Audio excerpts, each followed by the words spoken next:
السلام علیکم، this is your politics with Anila Shahzad. 1971 کو آج ہم یاد کر رہے ہیں۔ دسمبر کا مہینہ ہے جو گزر رہا ہے۔ اداس یہ مہینہ ہوتا ہے ایک تو سردی کی وجہ سے، اور دوسرا سقوط ڈھاکہ کیونکہ دسمبر کے مہینے میں ہوا تھا، تو اس مہینے میں جو ہے نا یہ یاد ہماری تازہ ہو جاتی ہے، اور ہمیں یہ بڑی دردناک سی ایک فیلنگ آتی ہے کہ کس طرح سے ہمارا جو ملک ہے وہ دو لخت ہو گیا تھا اس مہینے میں 1971 میں۔ اور جو ہمارے بھائی، بنگالی بھائی، ہمارے جو ملک کا حصہ، ہماری ایک برادری کا حصہ، ہمارے دینی بھائی بھی ہیں اور ہماری مطلب کلچرل بھی ایک بھائی ہیں، وہ جو ہے نہ صرف یہ کہ اس دن جو ہے وہ ہم سے جدا ہو گئے، بلکہ ایک نفرت کی جو ایک بہت ہی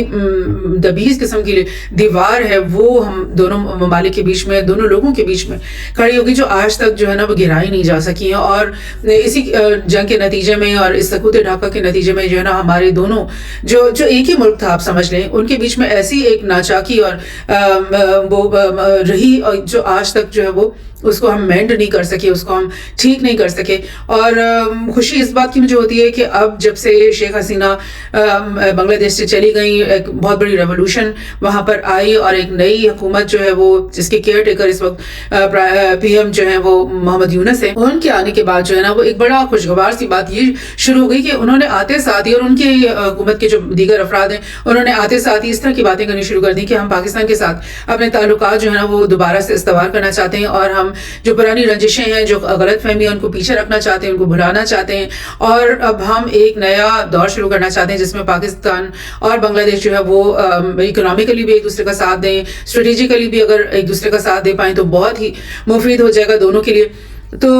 یہ دور اگر شروع ہونے والا ہے تو پھر بڑا ایک آس آ جاتی ہے پاکستان کے لوگوں کے اندر کہ یار یہ جو غلطیاں ہم سے ہوئی، جو ہمارے حکمرانوں سے ہوئی، پولیٹیکل لیڈرشپ سے ہوئی، وہ شاید اس کا اب کسی نہ کسی طرح سے سد باب ہو سکے گا۔ سو اس کو ریوائز کرتے ہیں۔ اس کا مقصد اس پروگرام کا یہ ہے کہ اپنی غلطیوں کو بھی سامنے لے کر آئیں، ہماری جو پولیٹیکل لیڈرشپس نے غلطیاں کی ڈیفینیٹلی سب کو پتہ بھی ہیں، ان کو بھی ریوائز کریں، جو غلطیاں اس پاکستان کی جو پولیٹیکل لیڈرشپ سے ہوئی ان کو بھی سامنے رکھا جائے، اور پھر جو انڈیا نے ایک بہت ہی کلیدی اور امپورٹنٹ رول اس ساری چیز میں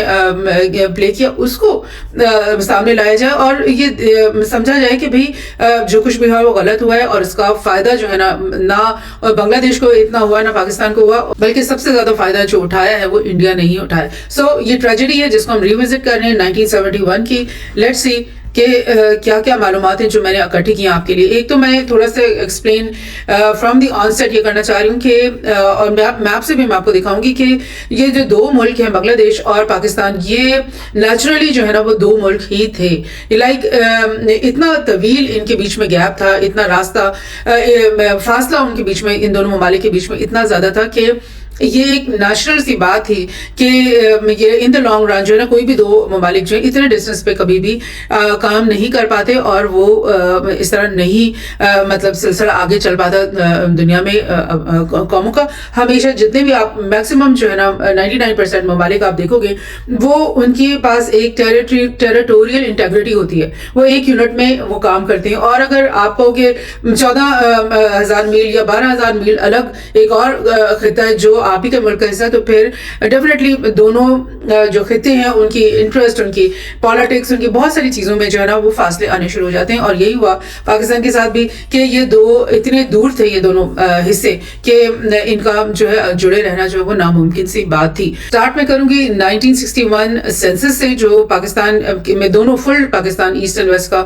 سینسس ہوا تھا۔ اس میں ٹوٹل پاپولیشن جو ہے پورے پاکستان کی 93 ملین تھی، جس میں سے ویسٹ پاکستان جو اس وقت پاکستان ہے اس میں 42.8 ملین افراد تھے اس وقت، اور ایسٹ جو پاکستان ہے جو ابھی بنگلہ دیش ہے اس میں 50 ملین پاپولیشن، یعنی دونوں کی پاپولیشن میں بھی اس وقت بھی 80 لاکھ افراد کا فرق تھا۔ اور اس کے ساتھ یہ کہ ایون دو کہ پاکستان کا جو لینڈ ایریا ہے وہ بنگلہ دیش کے لینڈ ایریا سے 4-5 ٹائمز بڑا تھا یا اس سے بھی زیادہ، لیکن پاپولیشن وائز ایسٹ پاکستان میں زیادہ پاپولیشن تھی۔ تو جو الیکٹورل سسٹم ہوتا ہے اس میں تو آپ کو پتہ ہے کہ پاپولیشن وائز ہی سیٹیں بانٹی جاتی ہیں، اور یہی ہوا کہ 71 کا جو الیکشن تھا اس میں ایسٹ پاکستان جو کہ بنگلہ دیش ہے اب، اس میں عوامی لیگ نے 158 سیٹس جیت لی 160 میں سے، یعنی جتنی بھی سیٹس تھیں اس میں سے آلموسٹ تمام ہی عوامی لیگ نے جیت لی۔ اور پاکستان جو ویسٹ پاکستان تھا اس وقت، اس میں پاکستان پیپل پارٹی جو تھی اس نے 140 میں سے 81 سیٹس جیت لی۔ تو آپ دیکھ رہے ہو کہ یہاں پر ہی ایک آپ کو ایک وہ دکھ رہا ہے ریزن فار کانفلکٹ کہ ایک تو جو ویسٹ پاکستان ہے وہ لینڈ وائز آپ سے 5-6 گنا بڑا ہے، لیکن پاپولیشن وائز کیونکہ وہ کم ہے تو وہاں پہ سیٹس بھی کم ہیں، یعنی وہاں کہاں 160 سیٹس اور کہاں 140، اور اس میں بھی کیونکہ پورا بنگلہ دیش جو ہے، بنگال جو ہے وہ ایکچولی ایک پروونس تھا انڈیا کا جس میں پوری قوم جو ہے وہ بنگالی قوم تھی. اب پاکستان کا جو ایتھنک اسٹرکچر ہے وہ بالکل ڈفرینٹ ہے اس سے، اور آپ کو پتہ ہے کہ یہاں پہ پنجاب ایک بہت بڑا ایتھنک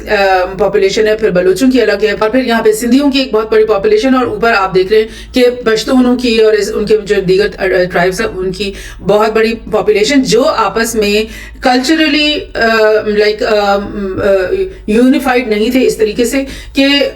اگر ایک پارٹی پولیٹیکل پارٹی نے سندھ میں اپنے آپ کو ریپرزینٹ کیا تو پنجاب میں اس کو ریپرزنٹیشن نہیں مل رہی، اور اگر ایک پنجابی پارٹی ہے تو اس کو سندھ کے لوگ جو ہیں وہ پسند نہیں کر رہے. تو اس وجہ سے یہاں کا جو ووٹ ہے وہ ڈیوائیڈڈ تھا، although کہ ووٹ جو ہے 140 سیٹس جو ہیں وہ تمام ویسٹ پاکستان الیکٹیبلز کو ہی ملی ہوگی، لیکن اس میں سے ایک جو پارٹی ہے جس کو میکسیمم ووٹس ملے وہ صرف پیپل پارٹی کو 81 ووٹس ملے. جبکہ بنگال کی میں آپ کو جو بتاؤں کہ Bengalis are, the third largest, I think second or third largest ethnic population of the world. سب سے بڑی جو ethnic population ہے دنیا کی وہ ہینس جو چائنیز ہیں ان کی ہے، اور I think second نمبر پہ بنگالیز ہیں جو نہ صرف ویسٹ بنگال اور ایسٹ بنگال میں پہلے میں بلکہ آسام میں، تریپورا اور بہار کی سائڈ پہ بھی بہت زیادہ بنگالی ہیں. So they are one of the biggest ethnicities، اور because of being one people, one Bengali people، تو یہ پاسبل ہوا کہ عوامی لیگ جو کہ ایک پارٹی، ایک تو وہ ایک ہی پارٹی وہاں پہ ریپرزینٹیٹیو بنی اور ان کو سارے ووٹس بھی مل گئے. ڈیفینیٹلی میں یہ بالکل نہیں کہہ رہی کہ جو ویسٹ پاکستان ہے ان کو یہ الیکشن کے ریزلٹس کو ماننا نہیں چاہیے تھا، ڈیفینیٹلی ماننا چاہیے تھا، اور اگر انہوں نے نہیں مانا تو انہوں نے جو پاکستان کا آئین ہے اس کے ساتھ مطلب وہ انہوں نے بغاوت کی ایک طرح سے، اور یہ ان کا ایک پولیٹیکل کرائم ہے بہت بڑا. لیکن میں تھوڑا سا ہارڈ فیکٹس بھی آپ کو ساتھ میں بتا رہی ہوں کہ کیوں جو ہے ویسٹ جو پاکستان ہے نا وہ سمجھتا ہے کہ ریئل پاکستان ہم ہے، کیونکہ یہاں پہ 4 سے 5 پروونسز تھے، اور جو ایسٹ کی طرف وہ سمجھتے تھے کہ ایک پروونس ہے، اور وہ اس کے لیے مینٹلی پریپیئر نہیں ہوتے تھے کہ بھائی ایک پروونس جو ہے نا وہ اس پورے فل پاکستان کے اوپر رول کرے گا. اور ویسٹ جو پاکستان تھا وہ تو پہلے سے ہی خار کھائے بیٹھا تھا، بیکاز دے تھاٹ کہ پاپولیشن وائز وہ زیادہ ہیں اور وہ ریئل پاکستان ہے، اور ان کے پاس جو ہے جمہوری قوت زیادہ ہے، اور ان کے ساتھ جو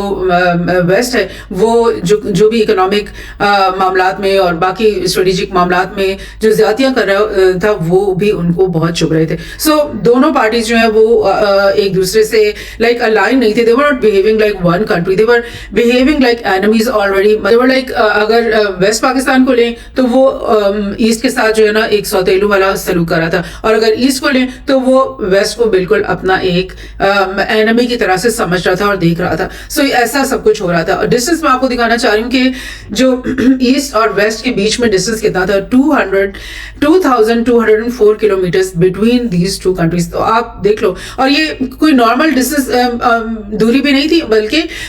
دس was 2204 enemy land between these two countries. آپ کا جہاز یہاں سے اڑ کے بنگلہ دیش میں نہیں جا سکتا، آپ انڈیا کی ایئر اسپیس کو یوز نہیں کر سکتے. آپ کا جہاز اگر جائے گا تو پھر اس سمندری راستے سے پورے یہ نوک جو انڈیا کی جو پورا وہ پیننسولر ٹائپ کی جو ہے نوک اس کو کاٹ کر کے پھر واپس اوپر آئے گا کلکتہ کی طرف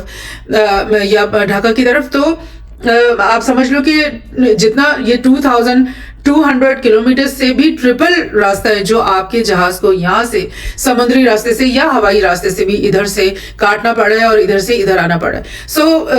آپ دیکھ رہے ہو کہ یہ ایک ہی جو کنٹری ہے نا اس کے تو ساری کامرس جو ہے وہ ایک دوسرے کے ساتھ کنیکٹڈ ہوتی ہے. اس کے تو سارے جو آفیسز ہیں سینٹرل جو گورنمنٹ کے آفیسز ہیں وہ اکٹھے ہوتے ہیں، ایک ہی کیپٹل سٹی میں ہوتے ہیں. اب یہ سب کچھ بنگلہ دیش کے ساتھ یہ کیسے ممکن ہو رہا تھا؟ یہی وجہ ہے کہ مینٹلی طور پر یہ جو ویسٹ پاکستان کے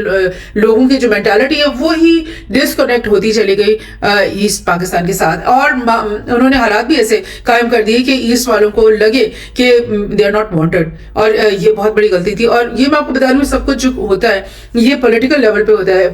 جو پولیٹیکل ایلیٹ ہوتی ہے, وہ جو پالیسی میکرز ہیں, وہ ایک الگ ایک بہت مائنورٹی آف دا پیپل ہوتی ہے جو کہ یہ سارے فیصلے کر رہی ہوتی ہے. عوام کا جو جذبات ہیں وہ ضروری نہیں کہ ایسے ہوں. عوام شاید نہیں چاہتی تھی کہ ہم جو ہے بنگالیوں کے ساتھ کوئی زیادتی کریں. آج بھی آپ دیکھ رہے ہو کہ ہمارے عوام میں ہمارے رائٹرز, ہمارے اینالسٹ ہمیشہ پاکستان جو ویسٹ پاکستان ہے, جو ابھی ہم ہیں, ہماری لیڈرشپ کو وہ بلیم بھی کرتے ہیں اور وہ ساری الزام ہم پہ لگاتے ہیں ہماری پولیٹیکل لیڈرشپ پہ, اور وہ اس حد تک ہمیں سیلف بلیمنگ کرتے ہیں کہ وہ اکثر مجیب الرحمان کی غلطیوں کا ذکر ہی نہیں کرتے, ان کو دیکھتے ہی نہیں کہ بھئی ان سے بھی کچھ زیادتیاں ہوئی ہوں گی. بہرحال دیکھتے ہیں اور بھی کچھ امپورٹنٹ پوائنٹس کہ ویسٹ جو پاکستان ہے, جو کہ ابھی کا پاکستان ہے, اس کی ایریا کتنا ہے, لینڈ ایریا کتنا ہے. اس کا لینڈ ایریا ہے 881,000 اسکوائر کلومیٹرز, اور جو ایسٹ ہے اس کا ایریا کتنا ہے 148,000 اسکوائر کلومیٹرز. یعنی آپ لینڈ وائز اگر دیکھو تو جو ویسٹ پاکستان ہے جو کہ ابھی کا پاکستان ہے وہ 8 ٹائمز بڑا ہے ایسٹ پاکستان سے. سو یہ وہی بات ہے جو میں آپ کو سمجھا رہی ہوں کہ ایک naturally and separated by a very very long distance and like ethnically very different people and like economically their interests were also very very different from each other. So یہ سب کچھ چل رہا تھا. لیکن اب میں اس طرف آؤں گی کہ انڈیا نے کیا رول پلے کیا, کیونکہ انڈیا کی طرف سے ایک بہت بڑا پروپیگینڈا کیمپین جو ہے وہ بیفور 1971 جو ہے یہ شروع ہو رکھا تھا, اور جب یہ 71 کی وار اختتام پذیر ہوئی, سقوط ڈھاکہ ہو گیا, بنگلہ دیش ایک الگ انڈیپینڈنٹ کنٹری بن گیا, تو اس کے بعد جو اسمیئر کیمپین پاکستان کے anti Pakistan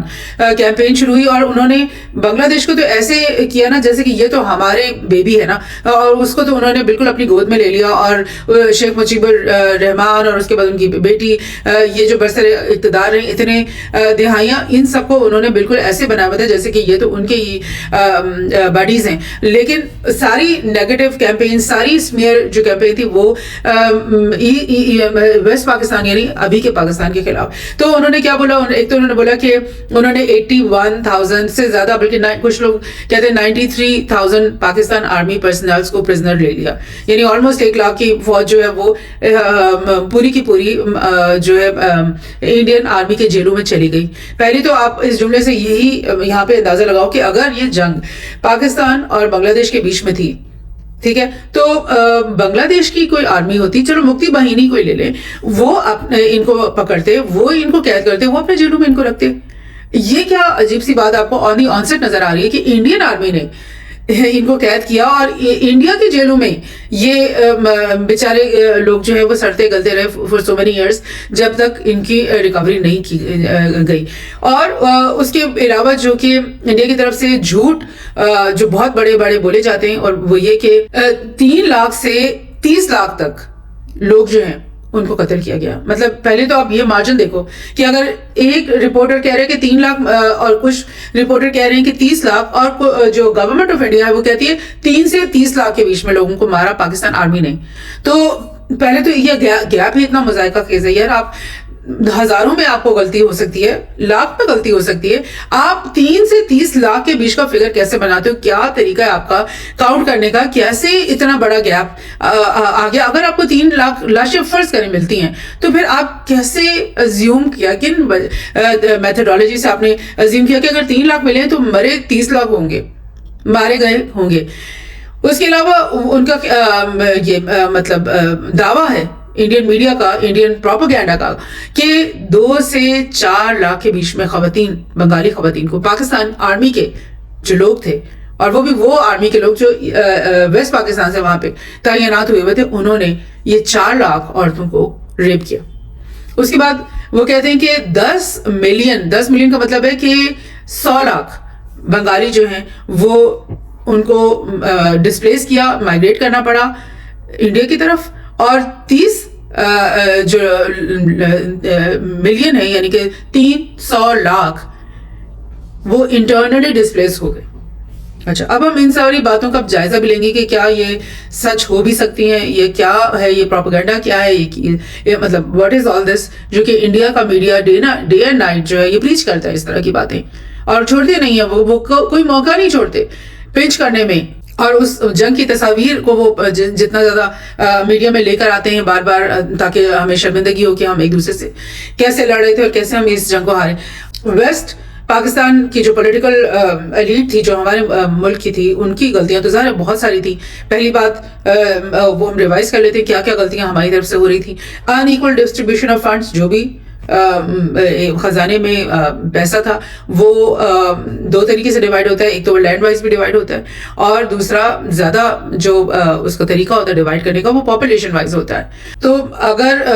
population wise divide ہونا تھا پھر تو 52 to 55% جو خزانہ تھا وہ بنگلہ دیش میں چلے جانا چاہیے تھا، لیکن ایسا بالکل بھی نہیں ہوا، بلکہ ان کو 50 کیا، ان کو تو مطلب بہت ہی کم ریونیوز ان کے شیئر میں آتے تھے، بلکہ ایون جو پروڈکٹس بنگلہ دیش میں بنتے تھے ان کا بھی جو ریونیو ہے نا وہ بھی ان کو ڈائریکٹلی نہیں جاتا تھا. اور آپ کو پتہ ہے کہ آج بھی جو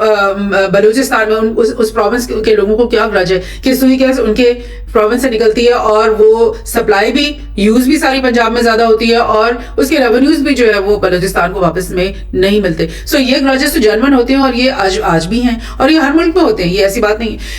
لیکن یہ غلط ہو رہا تھا. unequal distribution of forces. bulk of the Pakistan army was located in the West Pakistan, اور بنگلہ دیش کے اندر بہت ہی چھوٹی، بہت ہی تھوڑی سی فوج تعینات تھی شروع دن سے. having capital in the West، capital ہمیشہ ویسٹ پاکستان میں رہا، پہلے کراچی میں رہا، اس کو اسلام آباد میں شفٹ ہو گیا. تو بنگالیوں کو تو پرابلم تھی کہ اتنی ساری پاپولیشن ہماری یہاں پہ ہے، اور یہاں پر جو ہے وہ ڈھاکہ پروونشل کیپٹل تو ہے، مگر اس کے اندر کوئی کچھ بھی فیصلے جو ہے نا بنگالی قوم، بنگالی جو خطہ ہے اس کی بھلائی کے لیے کوئی بھی چیزیں نہیں ہو رہی ہیں. اور میں آپ کو دوبارہ سے یہ ریمائنڈ کر رہا ہوں کہ یہ اتنی بڑی قوم ہے، بنگالی قوم ہے، اور ان کی اتنی بڑی ہیریٹیج ہے، اتنی بڑی ان کی تاریخ ہے، اور اتنی بڑی کنٹریبیوشن ہے ان کی اسٹرگل آف انڈیپینڈنس کے اندر. اور مطلب 1987 سے جو بھی واقعات ہوئے ان میں بنگالیوں کا ہاتھ ہوتا تھا، حصہ ہوتا تھا. انگریزوں کے ساتھ جنگیں کرتے رہے یہ سراج الدولہ کے دور میں. سو یو کی ناٹ سے کہ اگر آزادی مل گئی ہے تو وہ آزادی کا فروٹ انہیں نہیں پتا تھا کہ کیا ہونا ہے، انہیں نہیں پتا تھا کہ آزادی کے بعد انہوں نے کس طرح کی زندگی گزارنی ہے، کس طرح سے ان کی ٹریڈ ہونی ہے، کس طرح سے انہوں نے اپنی اکانومی، اپنے ملک کی ڈیولپمنٹ کو آگے لے کے جانا ہے. They knew better than us and they were just looking کہ یار ہمارے ساتھ ہو کیا رہا ہے. اچھا، اس کے بعد بنگالی لینگویج کی ڈے ون سے ہی پرابلم شروع ہو گئی، بیکاز ڈے ون سے ہی کچھ عناصر تھے بنگلہ دیش میں جو کہ کہنا شروع ہو گئے کہ بھئی یہ تو پورے کے پورے اتنے ملینز آف پیپل بنگالی بولتے ہیں تو یہی ہماری نیشنل لینگویج ہونی چاہیے. اور اس بات کو ظاہر ڈسکارڈ کر دیا گیا، اس کو نہیں مانا گیا. بلکہ ایون قائد اعظم بالکل شروع میں جب وہاں پہ انہوں نے وزٹ کیا تو انہوں نے کہا اردو ہی نیشنل لینگویج ہوگی. اب ان کو اس وقت نہیں سمجھ میں آئے کریٹیکلٹی آف دا سچویشن کہ بھئی بنگالی لوگ کتنا اس چیز کو آگے لے کے جائیں گے اور کتنا جو ہے وہ اس چیز کو ناپسند کریں گے آگے چلتے چلتے. ڈسریگارڈ فار الیکشن ریزلٹس، جو کہ میں آپ کو بتایا، ڈیموکریٹک ٹریڈیشن جو بھی ایکسپیکٹڈ تھی کہ ڈیموکریسی میں ایسے ہونا ہے، ایسے معاملات میں آگے چلنا ہے، وہ سب کچھ بالائے طاق رکھ دیا گیا. اور اس کو بالکل اس الیکشن کے ریزلٹس کو بالکل ماننے سے انکار کر دیا گیا اور اس کے اگینسٹ جا کر کے حکومتیں بنائی گئیں. اب میں آپ کو تھوڑا سا یہ بھی بتا دوں کہ جو پاکستان جب بن گیا 1947 میں، اور جب یہ ایک ہی ملک تھا ایسٹ اور ویسٹ پاکستان، تو اس میں جو ویسٹ پاکستان کے اندر ہوبرس یا غرور، یا آپ کہیں کہ اپنے آپ کو بڑی چیز سمجھنا یا اپنے آپ کو ریئل پاکستان سمجھنا، اس کے اندر میں آپ کو یہ ایک ایلیمنٹ ہے، ایک فیکٹر ہے جو کہ بڑا کلیدی بن گیا، جو کہ بننا نہیں چاہیے تھا، جو کہ ایسے ہونا نہیں چاہیے تھا. لیکن حالات ایسے چلتے چلے گئے، ایسے بنتے چلے گئے کہ ہمارا پولیٹیکل سٹرکچر اس طرح سے، اس کی بنیاد ہی اس طرح سے پڑ گئی کہ جو ہمارے جو فوج کے جنرلز تھے ان کا پالیٹکس کے ساتھ جو تعلق ہے وہ ڈے ون سے بن گیا. وہ کس طرح سے کہ فرسٹ گورنر جنرل تو آپ کو پتہ ہے سب کو کہ قائد اعظم تھے پاکستان کے، لیکن 55 اور 56 کے بیچ میں سکندر مرزا جو ہے وہ گورنر جنرل بن گئے پاکستان کے. اور ایک وہ ریٹائرڈ جنرل تھے، اور لائک ان کا آئی تھنک پالیٹکس میں آ جانا جو ہے نا وہ اس نے داغ بیل ڈال دی اس بات کی کہ پالیٹکس میں ہمیشہ جنرلز کو جگہ دی جائے گی. یعنی انہوں نے اس کے بعد یہ ایک روایت جو ہے وہ کبھی ختم ہی نہ ہو سکی. اور یہی سکندر مرزا جو ہے یہ پریزیڈنٹ بن گئے 56 سے لے کر 58 تک. کیسے بن گئے؟ ظاہر ہے وہ پالیٹکس میں آ گئے. ایک تو گورنر ہوتا ہے, اس کو تو آپ بناتے ہو تاکہ وہ دیکھ بھال کر سکے ایک پولیٹیکل سسٹم ٹھیک چل رہا ہے یا نہیں. لیکن جب وہ 1 سال کے بعد خود ایک الیکٹیبل بن جاتا ہے, خود وہ کسی نہ کسی طریقے سے اپنے آپ کو پریزیڈنٹ مقرر کروا دیتا ہے, تو پھر وہ ایک پراپر جو ہے وہ پالیٹکس میں اس کا مطلب ہے آ گیا. اس کے بعد اب وہ جب جا رہا ہے وہ جنرل, تو اس نے انشور کیا کہ ایک سویلین گورنمنٹ یہاں نہ آئے, بلکہ ان کے فوراً جانے کے بعد جائیں گے وہ اسی طرح کہ جنرل ایوب خان جو ہے وہ مارشل لا لے کر آ جائے گا. اب جب جنرل ایوب خان کا مارشل لا ہے وہ 2 سال چلا, 4 سال چلا. اس کے بعد جنرل ایوب خان نے اپنے آپ کو پریزیڈنٹ مقرر کروا دیا. اور اس کے بعد جو ہے 69 میں وہ جاتے کیسے ہیں جنرل ایوب؟ وہ اس طرح جاتے ہیں کہ ان کے خلاف ایک کو ہوتا ہے اور جنرل یحییٰ خان وہ اپنے آپ کو پریزیڈنٹ بنا دیتے ہیں. سو آپ یہ دیکھ رہے ہیں کہ جو ویسٹ پاکستان ہے اس کے اندر پولیٹیکل سٹرکچر کیا بن رہا ہے. اس میں اول تو ایک ڈیموکریٹک سسٹم ہے ہی نہیں. جو بنگالی وہاں سے دور سے بیٹھ کر دیکھ رہے ہیں وہ تو یہ دیکھ رہے ہیں کہ یار یہاں پہ کیا ہو رہا ہے. مطلب یہ تو اپنے ساتھ ہی سنسیئر نہیں ہے, ان کا تو اپنا ہی جو ہے آوے کا آوا خراب ہے. مستقل تو مارشل لا چل رہا ہے ملک کے اندر, ڈیموکریسی کا تو وہاں پہ نام و نشان ہی نہیں ہے. تو اس سارے سسٹم میں ہم کیسے ایکسپیکٹ کریں گے کہ ہمارے ساتھ کوئی ڈیموکریٹک ٹریڈیشن کو برقرار رکھا جائے گا. اور اسی سارے اسنا میں 2 دفعہ بنگالی جو لیڈرشپ ہے ان کو جگہ ملی گورنمنٹ میں. یعنی نظام الدین جو ہیں ان کو پرائم منسٹر وہ بنے 48 سے 51 تک اور 51 سے 53 تک 2 دفعہ. اور جو سہروردی صاحب ہیں وہ 56 سے 57 1 سال کے لیے وہ بھی پرائم منسٹر رہے. لیکن آپ دیکھ رہے ہو کہ گنجائش ہی نہیں چھوڑی جاتی تھی کہ ایک سول گورنمنٹ جو ہے وہاں پہ کام کرے یا وہ اپنا سسٹم بنائے. اس کے یعنی آپ دیکھ لیں کہ 56 سے 57 کو جو دور رہا ہوگا جس میں سکندر مرزا جو ہے پریزیڈنٹ تھے, آرمی کے جنرل تھے, ایکس جنرل, اور انہوں نے جب یہ سارا اپنے انڈر رکھا ہوا تھا سسٹم کو, تو انہوں نے سہروردی صاحب کو کیا کام کرنے دیا ہوگا, کیا اپنا رول پلے کرنے دیا ہوگا, یہ آپ سمجھ سکتے ہیں. تو کہنا یہ چاہیے کہ پورا کا پورا جو سسٹم تھا وہ پورا ہی زنگ آلود تھا اور اس میں کچھ اچھائی کی توقع ہی نہیں کرنی چاہیے تھی. اور جو ویسٹ پاکستان ہے it was equally like self جس کو کہتے ہیں نا ڈسٹرکٹیو موڈ کے اندر وہ خود کو بھی رکھا ہوا تھا اس نے. تو وہ بنگلہ دیش کے لیے انہوں نے یا ایسٹ پاکستان کے لیے انہوں نے کیا اچھائی کرنی تھی, یہ میں آپ کو بتانا چاہ رہی ہوں. اچھا, اب مجیب الرحمان جو ہے وہ ڈے 1 سے ہی لیڈرشپ موڈ میں آ چکے تھے اور 1948 میں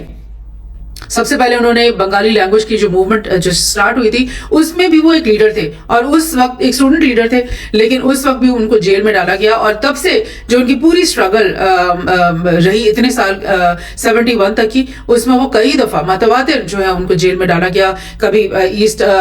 ویسٹ پاکستان کی گورنمنٹ کی طرف سے ڈالے جاتے زیادہ تر, یعنی ان پہ کوئی نہ کوئی الزام ہوتا ہے کہ وہ پاکستان کے لیے اینٹی پاکستان جو ہے نا وہ موومنٹ کر رہے ہیں. سو 48 میں تو لینگویج موومنٹ سٹارٹ ہو گئی تھی اور وہ چلتی رہی آگے تک. پھر 49 میں عوامی لیگ پارٹی بنا دی گئی اور یہ ظاہر عوامی لیگ پارٹی جو بنی ہوگی تو اسی کو ناپسندیدگی کی نظر سے دیکھ رہے ہوں گے ویسٹ کے لوگ کہ بھئی یہاں پر بن کیوں رہی ہے پارٹی. اس کے بعد 60s میں کیا ہوا کہ بنگالی نیشنلزم کا آئیڈیا سامنے آ گیا کہ بھئی ہم تو بنگالی قوم الگ قوم ہیں اور ہمارا جو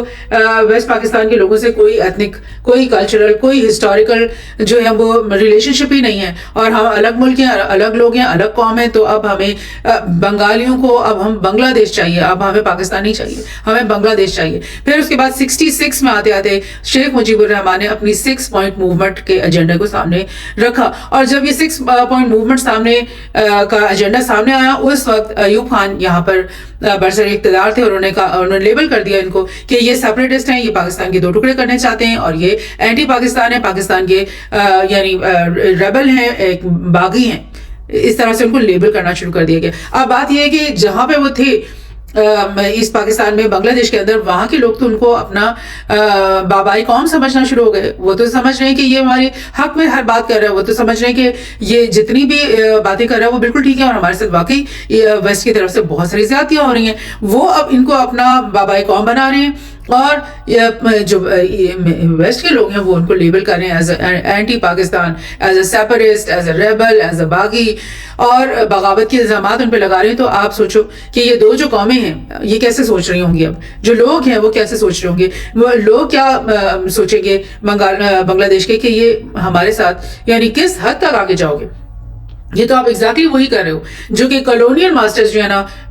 کرتے تھے. انگریز کرتا تھا صوبوں کے لوگوں کے ساتھ کہ کس طرح سے ان کو دبایا جاتا تھا، کس طرح سے ان کی سیلف ڈٹرمنیشن کو اور ان کی جو رائٹس ہیں، جو ان کی بیسک رائٹس ہیں، ان کو یعنی سپریس کیا جاتا تھا. ایگزیکٹلی تو وہی ہو رہا تھا ان کے ساتھ. تو ان کی جو گرجز ہیں وہ بالکل حق بجانب تھی. اور 67 سے 69 کے بیچ میں اگرتلہ کیس چلایا گیا، اور اس سارے کیس کے دوران جو یہ اپنا مجیب الرحمان ہے ان کو ویسٹ پاکستان میں بلا کر کے جیل میں رکھا گیا. یعنی ان کے اوپر بغاوت کا ایک بہت بڑا الزام، اور پھر ان کو ویسٹ پاکستان کی جیل میں رکھا جا رہا ہے. آپ سوچو کہ اگر بنگال کے جو لوگ ہیں، ڈھاکہ میں بھی کوئی جیل ہوگا، وہاں پر وہ رکھتے اور وہاں کی عدالت میں وہ کیس چلا لیتے. ادھر کی لوگوں کو سمجھ میں آتا ہے کہ یار یہ ہمارا بندہ ہے لیکن یہ غلط کچھ کرا ہے اس نے، لیٹس سی. اب یہ سارا کیس بھی ویسٹ میں چل رہا ہے، عدالت بھی یہاں بیٹھ رہی ہے، اور جیل میں بھی وہاں پہ ڈالا ہوا ہے. تو وہ لوگ کیا سوچ رہے ہیں کہ ہمارے لیڈر کو اغوا کر لیا گیا ہے. یہی ہے نا خیال ان کا. اب 1969 تک تو یہ مقدمہ چلا، برخاست بھی ہو گیا یہ مقدمہ. بہرحال اس میں بھی کچھ سچائیاں تھیں، وہ بھی میں آگے آپ کو بتاؤں گی. 1970 تک آتے آتے جو بنگالی جو لوگ ہیں اور بنگالی جتنی بھی پولیٹیکل اسپیکٹرم آپ سمجھ لیں ہوگی، انہوں نے ڈکلیئر کر دیا کہ پروویژنل گورنمنٹ جو ہے بنگلہ دیش کی، اس کے ہیڈ جو ہیں وہ شیخ مجیب الرحمان ہے. یعنی انہوں نے بغیر ایسٹ پاکستان کے ویسٹ پاکستان کا کانسیپٹ لیے، بغیر کسی سرکاری مہر کے، انہوں نے یہ اعلان کر دیا کہ ایسٹ پاکستان کے نہیں بلکہ بنگلہ دیش کے پروویژنل گورنمنٹ جو ہے اس کے ہیڈ شیخ مجیب الرحمان ہے. اور 1972 تک ابھی بھی ان کو وہاں پہ جیل میں رکھا گیا ویسٹ میں، اور بنگلہ دیش بن بھی گیا ہے. اور اس کے بعد بھٹو صاحب جو ہے انہوں نے ان کو ریلیز کیا، ان کے ساتھ بات کی، اور ان کو سیفلی جو ہے وہ بنگا بندھو کو، جو کہ ان کا ٹائٹل بن چکا تھا as in just like father of a nation, یعنی بنگا بندھو، بنگالی لوگوں کے جو ہے نا وہ بابا جی، وہ 1972 جنوری میں، دسمبر میں یہ سقوط ڈھاکہ ہوا، اگلے ہی مہینے ان کو سیفلی وہاں پہ پہنچا دیا گیا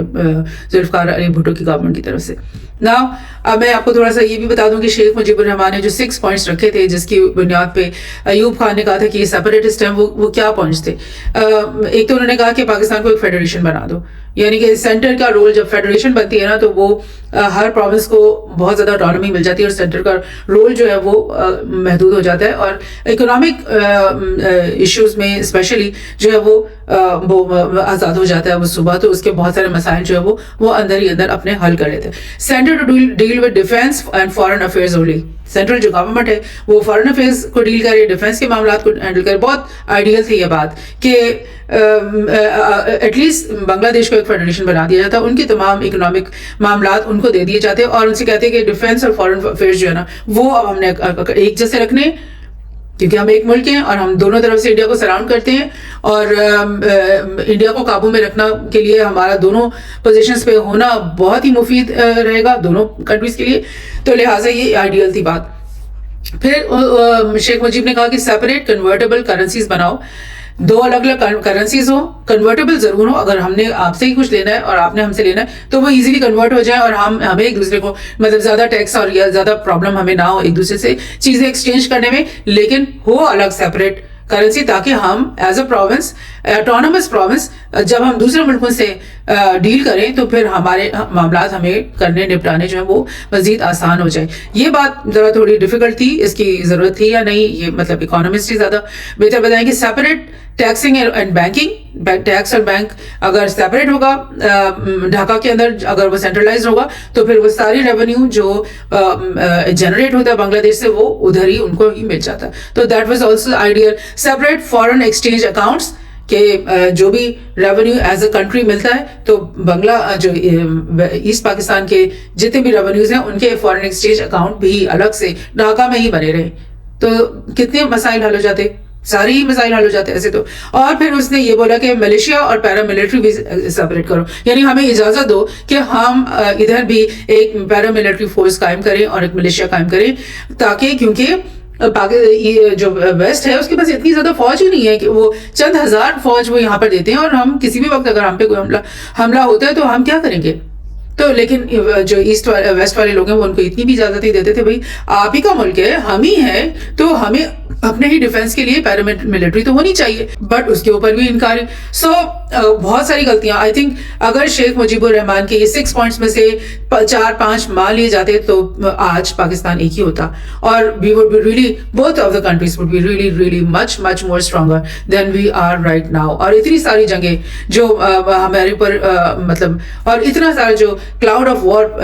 ایسٹ کے اوپر منڈلاتا رہتا ہے انڈیا کی طرف سے, وہ سب سے ہمیں نجات ہوتی اگر ہم آج ایسٹ اور ویسٹ جو ہے نا پاکستان ایک ہوتے. Let's see Agartala conspiracy case کیا تھا. یہ 68 سے 69 تک یہ مقدمہ چلا, اور پاکستان گورنمنٹ نے یہ کلیم کیا اس مقدمے میں کہ شیخ مجیب الرحمان جو ہیں وہ اور 34 اور مزید بنگالی لوگ, انہوں نے انڈین انٹیلیجنس کے ساتھ اگرتلہ کے مقام پہ, جو کہ اگرتلہ میں آپ کو دکھا دیتی ہوں, یہ تریپورہ کے اندر ایک مقام تھا جو کہ انڈیا کے اندر یہ مقام ہے, اور اکراس دا بارڈر ڈھاکہ سے اس طرف انڈین صوبہ تریپورہ کے اندر یہ مقام ہے. یہاں پر پاکستانی گورنمنٹ نے الزام لگایا کہ شیخ مجیب بھی گئے اور 34 اور لوگ بھی گئے بنگالی, اور انہوں نے وہاں بیٹھ کر انڈین انٹیلیجنس را جو ہے اس کے ساتھ مل کر پلاننگ کی ہے, اور پاکستان سے الگ ہونے, پاکستان کے 2 ٹکڑے کرنے کی جو سازش ہے وہ زیر عمل لائی گئی ہے یہاں پر. اور meeting has taken place in Indian city of Agartala in Tripura state where شیخ's associates met Indian military officials. اب بات یہ ہے کہ اس میں کچھ سچائی ہے, بیکاز کچھ سال پہلے کی میں آپ کو بات بتاؤں کہ انہی 34 لوگوں میں سے ایک جو ہے جو کہ ابھی تک بنگلہ دیش کی پالیٹکس کے اندر موجود تھے, انہوں نے بیان دیا اپنی اخبار میں, اور یہ پوری انٹرنیشنل میڈیا میں بھی یہ بات چلی کہ انہوں نے بولا کہ ہاں اگرتلہ کا واقعہ ہوا تھا, ہم لوگ وہاں گئے تھے اور ہم نے یہ ساری باتیں کی تھی. دیٹ مینس کہ پاکستان اگر یہ مقدمہ چلاتا ہے تو وہ حق بجانب ہے اس بات میں کہ بھئی تم لوگوں کو کوئی پرابلم ہے, پاکستان کے تم شہری ہو, تمہیں ہم اندر ہی کوئی پرابلم ہے اپنے کسی اور صوبے سے یا اپنی سینٹرل گورنمنٹ سے, تو ہم سے بات کرو, آ کے معاملات کو اس طرح سے حل کرو. یہ تو کوئی طریقہ نہیں کہ تم دشمن کے ساتھ کلوٹ کرو گے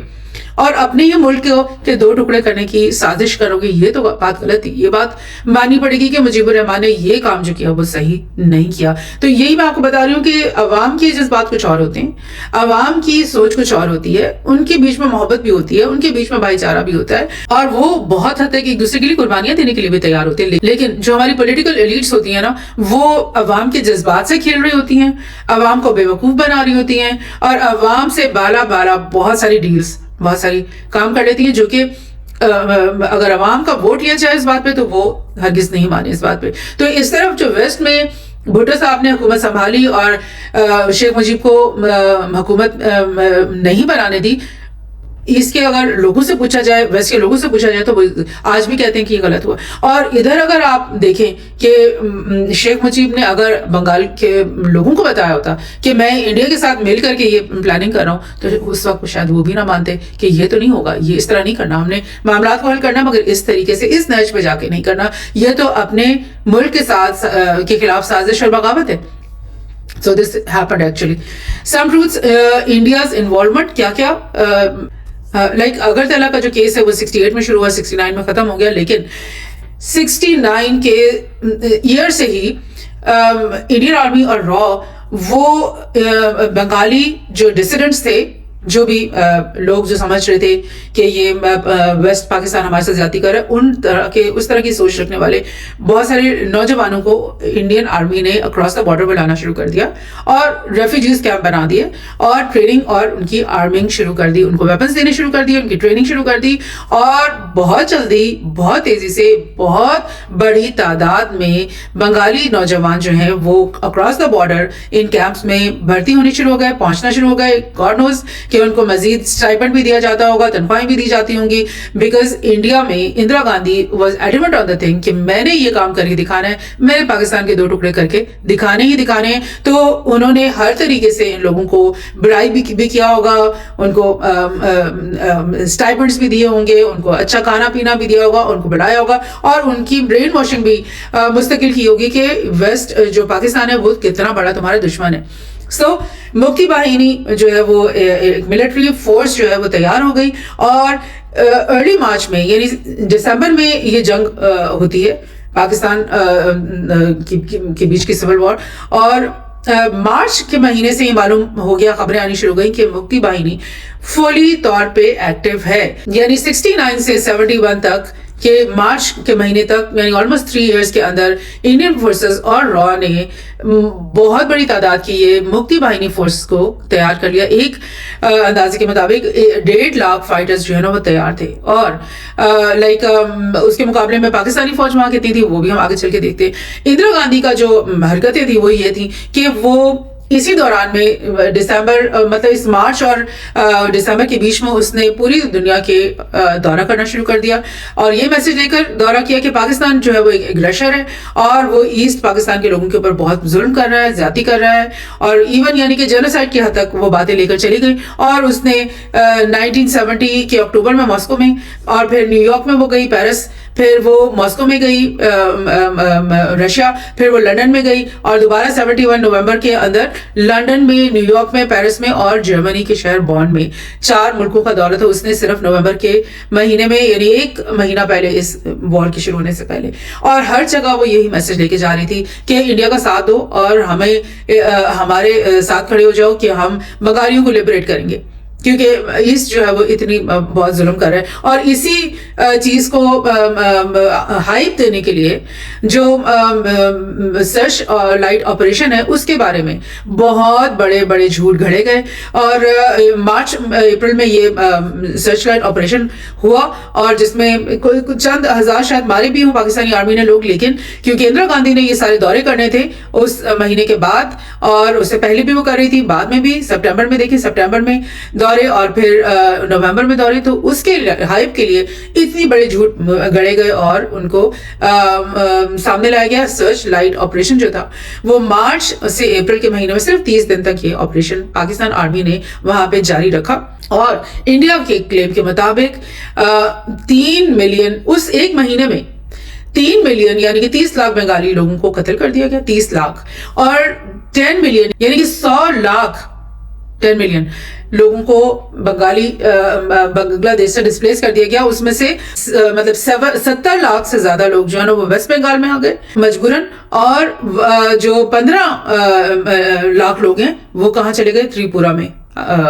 اکراس دا بارڈر. سو یہ الزام ہے جو کہ میں سمجھتی ہوں بہت ہی غلط اور بہت ہی یعنی کہ بہت بڑا جس کو کہتے ہیں نا فلوکا چھوڑنا یہ وہ, لیکن اتنے تواتر سے اس جھوٹ کو بولا گیا ہے, اتنی زیادہ اس چیز کو پروپیگیٹ کیا گیا, آج تک بھی بولا جاتا ہے. انڈین سیاستدان یہی نمبرز کوٹ کرتے ہیں, تو جب آپ جھوٹ کو بار بار بولتے ہو تو ایسا لگتا ہے کہ یہ سچ ہوگا. اور یہی حالت ہے کہ پاکستان کے عوام کے دماغ میں یہ پرنٹ کر دیا گیا ہے کہ اتنا ہی ہمارے فوجیوں نے وہاں پہ مارا ہوگا. اتنے ہائی نمبرز جو اگر ہیں تو اس کا مطلب پتہ کیا ہے, اس کا مطلب یہ ہے کہ ایک دن 30 دن تھے نا, تو ایک دن میں 1 لاکھ بندہ مارا ہے پاکستانی فوج نے on the average. That is what it means. اور اس کا یہ مطلب ہے کہ on the average every day ہر روز 3 لاکھ لوگوں کو ڈسپلیس کیا گیا ہے, گھروں سے نکالا گیا, ان کو ڈریگ آؤٹ کیا گیا ہے, اکراس دا بارڈر پھینکا گیا ہے.